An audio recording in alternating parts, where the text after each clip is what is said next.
Hey guys, how y'all doing today? My name is Franchise Fanatic and welcome back to the channel. And today for you guys, this is another Marvel movie review. I know it's been a hot minute, but you guys know I've had a lot of stuff going on. But finally, I was able to watch Eternals, and yeah, we're covering this movie. So this is a film that I saw one time in theaters, and then I never saw it again. I bought the Blu-ray. I never watched it on Blu-ray. I don't know why. I think this is actually... It might be the first time with glasses. I'm not too sure. I really don't remember seeing it in theaters, but this is the movie that everyone kind of says is like the worst Marvel movie of all time, right? Oh my god, it's so forgettable, and it's horrible, and it's woke, and it's trash. And yeah, look, there's one or two things I don't agree with politically, because I'm, a Catholic conservative, but at the same time, it's not a horrible train wreck of a film. In fact, upon rewatch, I really effing liked it. I mean, I think it's really cool that with 157 minutes that they are able to kind of, obviously it's a long movie, right? It's like over 2.5 hours or whatever, but they give you a lot of time to kind of, spend with each character so that, every freaking dude and superhero and girl on this, cover here, this Blu-ray cover, they all matter. You look at, like, say, the Lego Ninjago movie, for instance. I love that movie, but, a lot of people complain with the Lego Ninjago movie that Lloyd is essentially the only ninja that really is effing, like, matters. Everyone else is just kind of like cannon fodder. Like, Kai's there, Cole's there, Nia's there, but they have like 5 lines, you know what I mean? This does feel like that, but better, you know what I mean? Like, every character has their own little spotlight, which is good. Now, the Eternals essentially are this, group of super-powered people that basically Arishem, this big, giant, red celestial guy. I think he was actually in Lego Marvel 2. I think he's in like the first level. He was, he made the Eternals to kind of protect the worlds and the universe and the multiverse, or everything basically from deviants, right? Deviants are these really crazy looking. I have him in my Lego collection. You don't see it now, but I have him somewhere. There's a deviant. I don't know if I know where, but anyway, yeah, the deviants are kind of crazy and they just kind of kill things and all that, and there's a little bit of a twist in there, but basically that's kind of the gist, right? The Eternals fight the deviants. And that's essentially it. And, they kind of address that right away. Kit Harington, whatever the hell his name is, Dane Whitman, who is the Black Knight, I believe. Dark Knight? I think it's Black Knight. Dark Knight's Batman. He's like, hey, talking to Cersei. He's like, where the fudge are, where were you guys during Thanos and during, all these crazy events? And the Eternals are like, yeah, we only show up for deviants. We're, like, instructed by our god, Arishem, to do these things. And, I think that's kind of a cool concept of the Eternals, right? And you get all these different characters, right? You get Ajak, who's kind of like the leader, so to speak, and she can heal and do stuff. You get Gilgamesh, who's kind of, literally, I swear to God, Gilgamesh looks like B.D. Wong, who plays Wong in the Marvel movies. It's like they just took the same freaking dude and cloned him. But Gilgamesh is like a punching kind of dude. You get Athena, who is Angelina Jolie. She's got some crazy, like, powers with, like, a weird, like, glowy yellow spears. Cersei obviously can turn, like, things into different stuff. Icarus, who is, spoiler alert, the main bad guy, kind of. He's kind of like the Homelander / Superman version of Marvel, essentially. He can fly and shoot lasers out of his eyes and cool shit like that. I can't remember the gay black guy. I don't remember his name. Phobos or something. I think it's Phobos. I think it's Phobos. He's kind of cool though, because he's got like the technology aspect where he kind of, creates different technology for different advances in civilization. Sprite, who is a kid, kind of like eternally a kid, or I think a teenager or whatever, and she's kind of cool as well. She can kind of transform, kind of like Mystique in the X-Men franchise. You get Kingo, who's Kumail Nanjiani, who's shoots that kind of thing. Of course, being Kumail Nanjiani, he's Jay in the Lego Ninjago movie. Right there, you go. He played some other guy in Obi-Wan Kenobi. So that was cool. You get Makari, I believe. Makari, she's like the the Flash kind of. She's really cool. I think this movie, we're gonna get to that. And then you get the other guy, Barry Keoghan. I don't know. I don't remember that guy's name. I don't really remember what he did. Oh yeah, that's right. He kind of like possesses people with his yellow eyes. So that tells me that I kind of, like each of these characters really does have their own little spotlight, and that's really cool. Not one feels, like they just were honed in on that one character, which, I think is really, really great. And then, of course, you get, the bad guy, Icarus, and all that, and kind of, setting things up. But when you get with this runtime is, essentially what Eternals is a beautiful movie. Like, this is a beautiful movie. Like, the shot composition, right, the cinematography, it's like the Last Jedi of Marvel. Like, every shot looks like a freaking portrait, you know what I mean? It looks really, really good. The action is fantastic, you know what I mean? Icarus flying around shooting lasers, you know what I mean? Like that scene where they kind of copy The Revenant. I haven't seen that movie, but you know, the bear attack in that movie, they kind of do that with Icarus, and it looks fucking incredible, you know what I mean? Really, really great. Cersei looks good. So there you go. You know, most of the women do. So there you go. There you go. But I think that, you know, the action. I meant to say Cersei looks cool in combat, but you know, there you go. That's what you do for being an unscripted channel, right? But you know, Makari. We got to talk about Makari. She is the deaf one. She kind of does something, which is weird because you know, if Ajax can heal, I don't know why she can't heal her ears. I guess they wanted diversity, but you know, I don't think having a diverse cast is bad if it's done correctly. And for the most part, I think this movie actually did it correctly. But you know, you got, like I said, Makari, how she's doing the super speed and all that. She's really cool. It kind of feels like I'm just kind of, you know, giving off their powers and saying that's cool, but it is like a lot of this stuff is pretty underrated. You know, Makari, the way they portrayed her super speed in this film, whether she's running really fast, you know, to get to that one spot like that volcano island, or she's, you know, actually fighting Icarus or whatever, you know, a deviant, it looks really freaking good. You know what I mean? Like they really nailed the super speed aspect of this film. Again, you know, every character has their, you know, unique powers, their own unique reasons to be there, which is cool. Ajax is again kind of like the leader, and there's a lot of, you know, kind of going back to this element of, you know, why are we here, and what's our real purpose. And I feel like we're being misled by Arishem and by you. And you know, obviously it finds out that Icarus is very, very loyal to Arishem, and he kind of will do whatever it takes to kind of bring about, I think his name is like Tiabos or Titos, I don't know his name, it's like Cheeto, something like that. It's basically another celestial, and he kind of like pops out of the earth, and he will literally destroy Earth and everyone on planet Earth, because that's Arishem's desire, right? It's a necessary evil. And, you know, all the Eternals, except for Sprite and Icarus, are like, yeah, that's kind of effed up. You know what I mean? We gotta do something about that. And then Icarus is like, nah, I'm very loyal to Arishem, and I'm gonna make sure this happens. It's a necessary evil. It's gotta happen. And Sprite is essentially, you know, just a horny girl. And she's like, well, you know, she's like a 14, I don't know how old she is, but she's like a teenager, and she's in love with Icarus, just like how Cersei was. So, obviously, it'd be weird because she's a teenager and he's like, I don't know, a million or whatever, you know what I mean? But there's all these characters that not only have unique powers, they have these unique, you know, character arcs, which really kind of, you know, sells what this movie is. And it's kind of wonky because at the end of the film, you know, there's some stuff that happens with Arishem. He's kind of judging them on what they did and why they stopped Cheeto. I'm just going to call him Cheeto. It starts with a T, but I'm calling him Cheeto. Like the you know, crazy celestial in the end. And then there's just no, you know, like this movie, I don't think it didn't do well with critics, and I don't think it made a whole lot of money. So they do have, you know, at the end, Eternals will return, and they got Pip, the troll, and they got Harry Styles as Thanos' brother, and you know, they're setting shit up. Like, it's like, okay, we're gonna get, I want to say, after watching this a day ago, I want a sequel. You know what I mean? This is not the best Marvel film of all time, but they do a lot more right than they do wrong. You know, upon rewatch, I was, you know, very pleasantly surprised. And it's not just the fact that we see all these cool characters and they all have cool powers.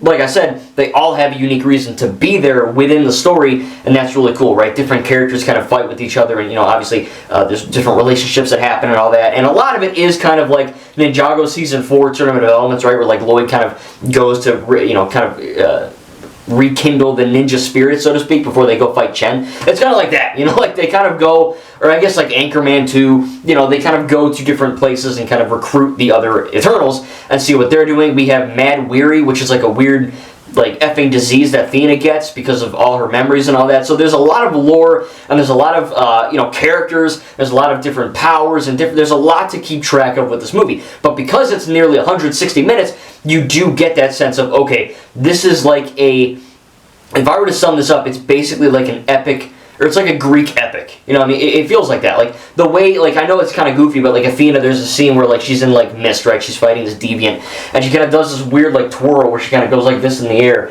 It's like an iconic shot, and yeah, it's a little wonky, but like that feels godlike or goddess-like. You know what I mean? Like, obviously you have Icarus and Athena, but drop the A. There's a lot of Greek mythology in this franchise and in this movie. For example, Icarus' death scene, he literally commits suicide by flying into the effing sun.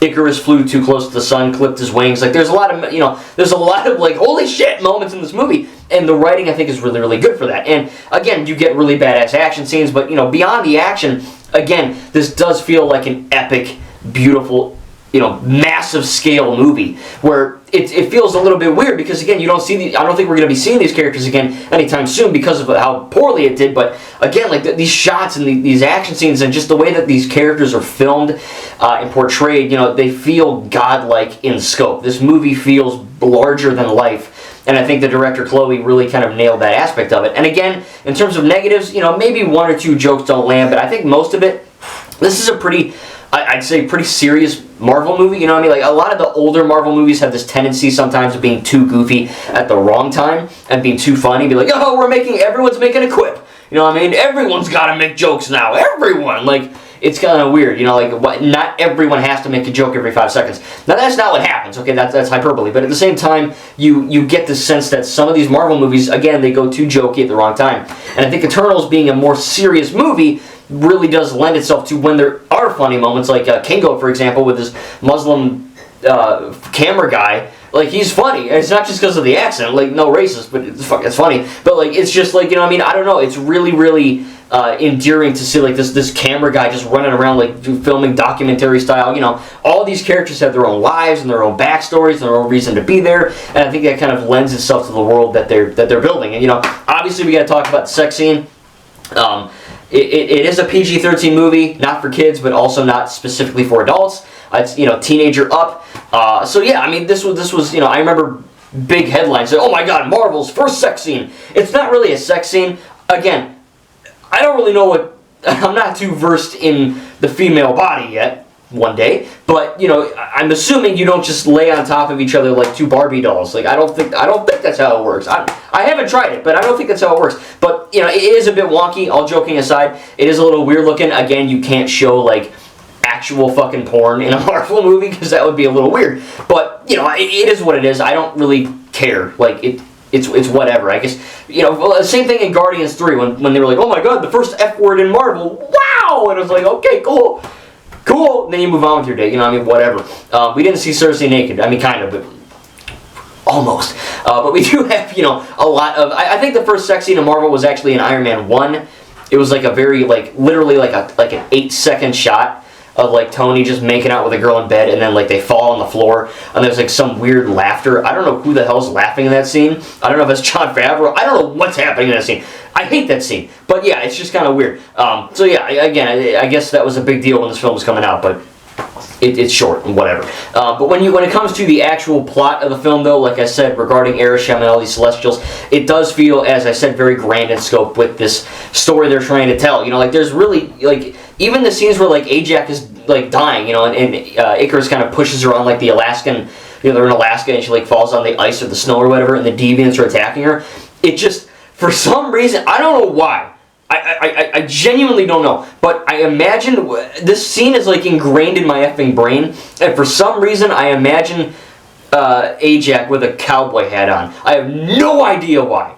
Like, I can't tell you. It's just, that's how I see this scene every time I think about it. And I'm like, oh yeah, she's got a fucking cowboy hat on. I don't know why, it just happened. But she doesn't have a cowboy hat on. As far as maybe I'm actually, I don't know. I don't remember, I watched this 2 days ago. I don't think she had a cowboy hat on. But, I don't know, maybe it was the fact that she grabbed a shotgun and was like shooting at deviants that looked like wolves. I don't know. I'm weird, but it's a really good scene, the deviant kind of like morphing into like this other being, and how we kind of find out the truth of everything, and how everyone's allegiance is kind of shifted. There's really, really good stuff, and again, the plot is, because it's nearly 160 minutes, lends itself to, this is not a fast-paced movie. This is a slow-paced Marvel movie, right? There's good action and there's some comedy, but a lot of it is talking and quiet scenes and exposition, and it's never boring. That's the good part. Like I felt invested the entire way through. Everything worked for the most part. As far as negatives, as I said, maybe one or two jokes don't land. The CGI in this stage, after Black Widow and other Marvel movies that kind of dipped a bit. I know for COVID or whatever, but still, I don't think that's a good excuse. Delay your movie if you have to, right? If your movie's gonna look like trash, it's gonna look like trash forever, right? You can't. It's kind of hard to patch a movie like you would a video game, you know what I mean? So, a little weird. But this movie, like, the CGI looks pretty great, you know what I mean? There's one or two instances where Icarus is a full CG dude. It looks a little bit wonky when he's in space.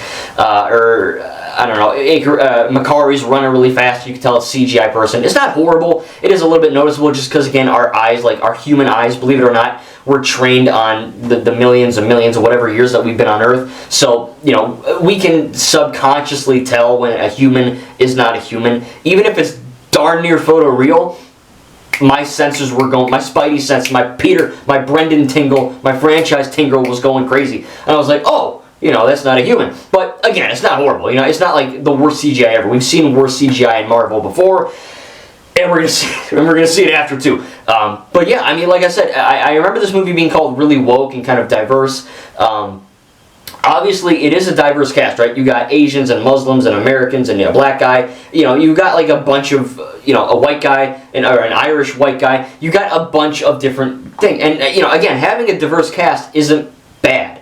Like, that's not a problem. Like, having a woman as a main character, having a black guy as a main character, having an Asian woman as a main character, that's not bad and woke. It would be woke if they were saying, you know, if a white guy was saying, oh, blacks are evil, or if a black guy was saying, oh, whites are evil, then that's an agenda, right? That's bad. That's woke. But having a cast, you know, having a girl that is deaf isn't woke.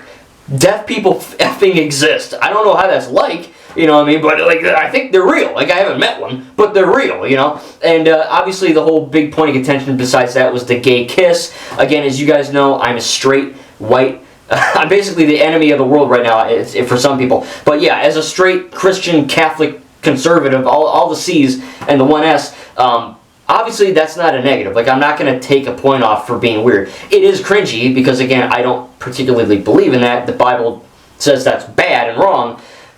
You know, you do your own choices. But in my religion, that's not a good thing. So it is a bit wonky and it's a little cringy just to see two dudes just, it's a little weird. Again, it's not, I'm not taking a point off, that would be stupid, but just something I, you know, personally don't agree with. It is, like I said, it does feel a bit forced, a bit cringy. I know they exist, but it is a bit, I was like, oh god, you know, I mean, that was kind of the big thing that everyone was kind of complaining about. And yeah, you know, like, as a straight guy, it's a little weird to see two dudes making out, like, it's kind of weird, but it's not, it didn't really take me out of the movie that long, and then it's over. It's like a 3-second shot. Like, people really freaking the hell out.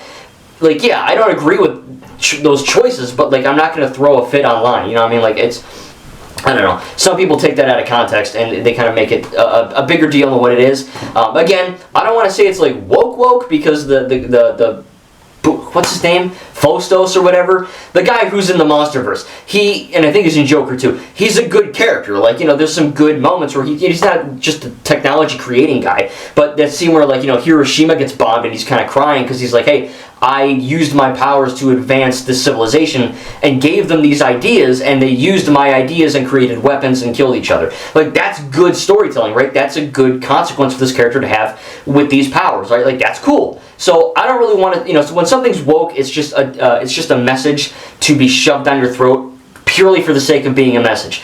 Yes, I don't agree with that, but he is a well-rounded character, so I'm not taking a point off. You know what I mean? It's a bit cringy, but it is what it is. I do think that, again, having this grandiose scale, there's a lot of these moments where these characters do feel like, you know, even though they're godlike and goddess-like or whatever, they still feel human in parts. Like, you know, seeing Cersei interact with humans or just stuff like that, you know, just Ajax kind of healing people, and, you know, Icarus, I don't know, just everyone just kind of acting like normal, like Kingo making Bollywood movies, you know what I mean? Like, they're gods and goddesses, but they feel like normal people because they've been around normal people.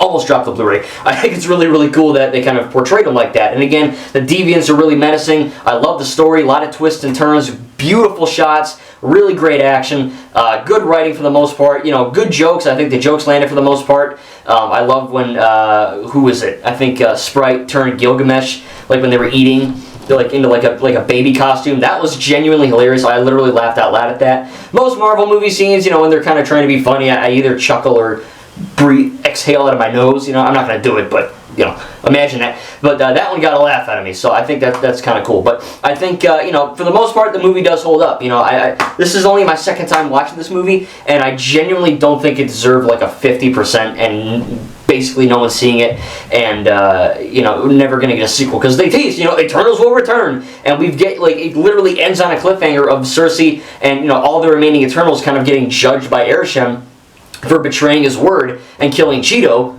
Again, that's not his name, but it's cool. And then we get, of course, what's his face, Dane Whitman, who is, I believe, like I said, the Black Knight, and he kind of gets the sword, and you even hear freaking Blade. You hear Marshall Ali Blade. You know what I mean? You don't see him, but you hear his voice, and it's like, oh shit, it's Blade. You know, because they told us. I mean, I would just assume it's some random dude, but they said it's Blade, so it's Blade. But again, there's so many things that I want to see with these characters. I know they're kind of like, oh, really show up with deviants, but I think that these characters are, like, good. Like, they're well written, and I cared for each of them. You know, each of them got their own spotlight, and it wasn't like the Endgame fight where, like, they show up and punch a thing and then they F and leave. Like, everyone has good writing and good reasons to be there. So I think that's kind of cool how they were able to make all that fit and not feel convoluted or confusing or just too much for a Marvel movie. You know what I mean? It didn't feel like doing history homework, you know what I mean? Like, there was a lot of lore and stuff, but it felt, you know, well earned, which is pretty good. Again, CGI pretty good for the most part. I think a lot of people didn't see it because it was deemed woke, and yeah, there's one or two things that would be conceived woke. Again, we already talked about it, but I don't think that should be a deterrent for anyone who likes Marvel. You know what I mean? Like, if you're straight like me, like, watch the movie. Like, if you don't care for that thing, like, whatever. Like, it's like a 4-second shot. Who gives a shit? You know what I mean? And same thing with, like, I don't know, a lot of people hate Asians. I don't know why. You know, like, you get these weird people. But if you get, like, a normal person who's not a racist like me or you guys, you know, just enjoying movies, I love Marvel, and I love this movie. You know, like, upon rewatch, I was like, man, I want to see more of this. Like, it's a really good film. And, you know, I do know that they were really, really pushing that diversity, and that kind of threw people off. And now, with Agatha, they're like, it's the gayest show ever! And I'm like, maybe don't say that when you're marketing your show, because that'll piss, like, I know The Acolyte did it too, but, you know, thankfully for everyone who did watch Acolyte, #save the Acolyte, The Acolyte really isn't woke at all. There's, like, one thing, or maybe two things. It's extremely quick. It's not even shoved down your face. It's a beautiful show. And I think that this is the same way. And I mean, I haven't seen Agatha all along. That'll be, you know, I'll get to that eventually, but, you know, hopefully that's well made. I doubt it is, but who knows. But something that is well made is Eternals. Again, I love these action scenes, man. They're really, really great. I love the Icarus. You know, Icarus is cool. Like, he's badass. You know, he's like Superman. And, you know, I love the mythology of the whole, you know, Greek and you know, I guess just Greek, but Greek, you know, mythology, how Icarus kills himself and all that, which I didn't even remember that really, that he flies into the sun. Like, there's really good writing, there's good metaphors, stuff like that. You know, Athena, being Athena, the goddess of war, like, you know, there's some really, really good, kind of, I guess, well, I would say mythology, but good stuff that they drew off of. You know how like Stan Lee got Loki, and they're like, yeah, we're gonna take a Norse god and we're gonna make him like Marvel's version of Joker kind of thing. You know, stuff like that. It's really good. Sprite, again, she has her own reason for being there as well. Every character counts. Every character is really fun and endearing to watch. Really, really great. And I do hope we get a sequel. I doubt it, again, because of the reasons I talked about, but you know, it would be interesting. I assume we're going to be getting Pip and Starro or whatever, the Thanos' brother. I'm assuming they're going to show up, but in terms of the Eternals themselves, they might be eternally laid to rest. Who knows? Anyway, I did enjoy this movie. Again, one or two little hiccups here or there, but I'm going to give Eternals, I'll probably give it an A, or probably an A-, I think. I did enjoy it for the most part. Like I said, really, really blew me away in certain aspects, especially with the cinematography and the action. Really, really great stuff. And also the writing. As I said, they really took the time to make every character count. None of them felt like they were in the backseat, so to speak, to make room for Icarus or Cersei. You know, Gilgamesh, even though he dies, you know, like, he mattered just as much as Cersei, for example. You know, they all really, really had a good role in the film, which is great. And again, the Deviants are a good, formidable bad guy. They look creepy as fudge. I like that. And again, the twists and turns are really great as well, and kind of how each character kind of has to, I guess, deal with Arishem and deal with Ajax lying and deal with all these crazy events that happen. And yeah, that cliffhanger, man, pretty much wrecked me. But who knows? Maybe this is like... maybe we'll get a sequel, but I have a feeling this might be, sadly, like The Acolyte. I'm assuming with Acolyte we're going to get a comic or a novel to kind of say what happens next. Maybe we'll get a season 2 of Acolyte. Who knows? Maybe it'll be animated. I hope we do get something. We better, because it is a phenomenal show. But with this specifically, maybe this isn't as good as Acolyte. I know we're doing one Marvel, one Star Wars, but I did enjoy this movie upon rewatch. Again, this was always in like my lower every time I thought of Eternals, I was like, yeah, it's all right, I guess. It's kind of at the bottom. But after rewatching this, man, I was like, wow, this is a good movie. Like, the people are sleeping on this one, man. I think it's a pretty good time. But tell me down below in the comments what you think about Eternals. Do you want to see Eternals 2, or some kind of spin-off with these characters in it? Do you think we're going to be seeing Pip and Thanos' brother, Staros, or whatever his name is, Eros? I don't know. But yeah, I enjoyed this movie upon rewatch, and the next is going to be Hawkeye, which I'm currently on episode 3 as of recording this. So TV shows are going to take a little bit longer than a movie, but I'm enjoying Hawkeye too, so that's cool. I can't wait to review that. And then we got, I believe, Spider-Man No Way Home, Moon Knight. We got a whole bunch more Marvel stuff. Again, sorry for the delay. I had a lot of homework and a lot of life stuff going on, but I was able to finally watch this nearly 3-hour movie. And upon rewatch, like I said, man, pretty good time. But tell me down below what you think about Eternals, and yeah, can't wait to review more Marvel stuff. And it's a bit of a shame that this kind of got canceled, I guess. I think it got canceled, but who knows? There's always more stuff. I don't know. Weird. But yeah, good time all around, and I pretty much enjoyed it. So tell me down below what you think. Thank you guys, and we'll see you in the next video.